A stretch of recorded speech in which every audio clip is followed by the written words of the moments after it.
एक विषय और रहेगा आज, लेकिन उस पर मैं आगे बात करूंगी। और बहुत गंभीर विषय है, बहुत जरूरी बात है।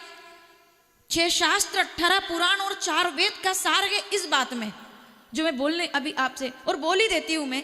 देखिए आज चतुर्थी है, आज माताओं यहाँ से एक संकल्प लेके जाना, जितनी माताओं ने व्रत किया है और जितने यूट्यूब पर बैठी हैं उन्होंने व्रत किया है, किसी ने भी व्रत किया है, एक संकल्प आपको अब करना ही पड़ेगा। और यह संकल्प भारत के बच्चे बच्चे को करना पड़ेगा, वरना आने वाले समय में गर्मी काल बन करके आएगी। आने वाले समय में आज से यह संकल्प होना चाहिए कि गणेश चतुर्थी का व्रत तभी सफल होगा जब आप यहाँ से अपने अपने गाँव जाएं तो कम से कम 5 वृक्ष आप अवश्य लगाएं, वरना कुछ भी नहीं बचेगा। राजस्थान के अंदर कल 19 लोग मरे हैं गर्मी की वजह से, जानते हैं आप? सब वही है, गर्मी भी उतनी है, ऐसा नहीं कि पहले इतनी नहीं होती थी, उतनी है, पेड़ नहीं रहे। अगर वृक्षारोपण नहीं होगा, आप सच मानिए अपने बच्चों को आज आप पानी की बोतल भर के भेजते हैं ना स्कूल में, याद ये तुलसीदास जी ने लिखा था कि रामचंद्र कह गए सिया से कि पानी बिकेगा, तो लोग हंसे थे कि क्या पानी कोई बेचता है क्या? आज पानी बिक रहा है कि नहीं? आप खरीद रहे हो कि नहीं? लोगों ने कहा था क्या पानी बिक सकता है? आज मैं कह रही हूं अगर पेड़ नहीं लगाए गए तो आपको अपने बच्चों के साथ पानी की बोतल के साथ ऑक्सीजन सिलेंडर भी भेजना पड़ेगा, क्योंकि वो सांस कैसे लेंगे। तालियां बढ़िया बजाओ, मैं संकल्प लूंगी आपसे। जितने लोग यहाँ बैठे हैं और जितने लोग मुझे यूट्यूब पर सुन रहे हैं, आज मैं उनसे दक्षिणा मांग रही हूँ। वर्षामृत सेवा संस्थान में जितने लोग सहयोग करते हैं, मैं बहुत आभार करती हूँ, लेकिन एक सहयोग हमारे लिए ये कीजिए कि आप ज़्यादा से ज़्यादा संकल्प कर लो। कोई ऐसे लोग हैं जो सक्षम हैं, वो संकल्प कर लें आज के 100 पेड़ हम लगाएंगे, 200 पेड़ हम लगाएंगे। और केवल पेड़ लगाकर छोड़ देना नहीं, उसको पालना ये बहुत जरूरी होता है। माताओं, आज गर्मी का स्तर देख रहे हो आप हरिद्वार जाइए, आपको इतना नहीं पता चलेगा। उत्तराखंड जाइए, आपको नहीं पता चलेगा। हिमाचल जाइए, इतना नहीं पता चलेगा। लेकिन जहाँ पेड़ है वहाँ प्रकृति है, जहाँ वृक्ष नहीं है वहाँ केवल और केवल अब भीषण गर्मी 40-45 तक। दिल्ली के अंदर जाके देखो आप कैसे जी रहे हैं लोग, इतनी भयंकर गर्मी। तो मेरा निवेदन है आज इस कथा से, गणेश चतुर्थी के इस व्रत पर एक संकल्प करें। कर सकते हैं?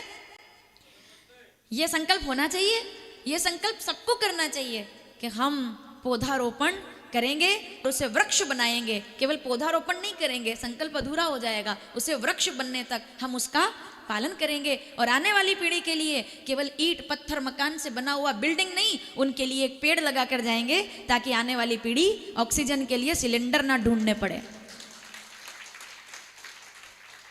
कितना ईश्वर ने हमको दिया है, सोचो आप, विचार करो। मनुष्य फिर भी नहीं मानता कि उसने क्या दिया है। इस जगत में जो भी हो रहा है वो राम जी की इच्छा से होता है। राम जी ही भगवान सबको प्रेरणा देते हैं। इस जगत में जो भी है, ऐसा कहा जाता है कि इस सृष्टि को चलाने वाले एक ब्रह्म है, परमात्मा है। तो इसके लिए हमारा भाव ये होना चाहिए कि परहित सरिस धर्म नहीं। भाई, जो परोपकार करता है उसके लिए जगत में कुछ भी अदेय नहीं है। राम जी सब कुछ देते हैं कि जो परोपकार करेगा, जो परहित करेगा, जिसके हृदय में परोपकार का भाव है, मैं उसके लिए सब कुछ कर देता हूं। तो इसके लिए ये भाव हमारा होना चाहिए। एक व्यक्ति, एक बात, छोटा सा विषय आ गया तो बोल देती हूं, फिर राम जी की वंदना करेंगे। परहित बस जिनके मन माही, बिना प्रमाण के नहीं बोलूंगी। रामचरितमानस अरण्यकांड 30वां दोहा, ठीक 5वीं चौपाई, ठीक 5वीं। और ये बात कौन बोल रहे हैं? तुलसीदास जी नहीं बोल रहे, शंकर जी नहीं बोल रहे, याज्ञवल्क्य जी नहीं बोल रहे, भरद्वाज जी नहीं बोल रहे, अगस्त्य मुनि नहीं बोल रहे, ये बात सूत जी नहीं बोल रहे, शौनक जी नहीं बोल रहे, सुखदेव जी नहीं बोल रहे, ये बात सनकादिक मुनि नहीं बोल रहे, नारद जी नहीं बोल रहे, व्यास जी नहीं बोल रहे। ये बात कौन? ये काकभूषण जी नहीं बोल रहे, गरुड़ जी नहीं बोल रहे। ये सब वक्ता हैं राम कथा के, तो ये नहीं बोल रहे। ये बात कौन बोल रहा है? ये बात खुद मेरे राघवेंद्र सरकार बोल रहे हैं। और किससे बोल रहे हैं? अब अगर ये बताया कि किससे बोल रहे हैं तो 2 ऐसे ही बच जाने हैं। कथा तो दूर की बात है, वंदना तक भी नहीं पहुंच पाएंगे। प्रसंग ही ऐसा है, थोड़ा सा बोलूंगी समझ जाना। पंख कटा हुआ था और खून बह रहा था। रामचरितमानस अरण्यकांड 30वां दोहा।